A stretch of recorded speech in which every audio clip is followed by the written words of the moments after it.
پڑھنے کے لیے میں پہنچ گیا ہوں کہ جمعہ کی اذان ہو رہی ہے.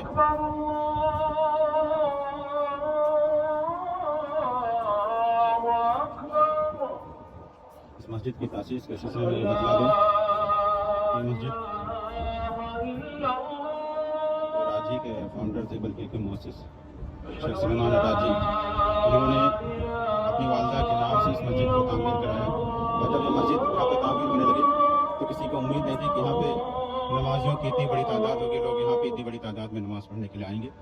لیکن ماشاءاللہ آپ دیکھ رہے ہیں لوگ جا رہے ہیں. تعداد ابھی آپ دیکھیں گے تعداد کتنی تعداد ہوتی ہے, بھیڑ ہوتی ہے. تو لوگ یہاں پہ جمعہ پڑھنے کو آتے ہیں اور عام طور پہ نماز ہوگی یہاں بھیڑ رہتی ہے. اور آپ جگہ دیکھ رہے ہیں اس صحن میں عام طور پہ لوگ رات کے وقت آتے ہیں اپنے بچوں کو بھی لے کر کے اور یہاں پر آ کر کے مغرب کی نماز پڑھتے ہیں, عشاء کی نماز پڑھتے ہیں اور بچے اس میں کھیلتے بھی ہیں.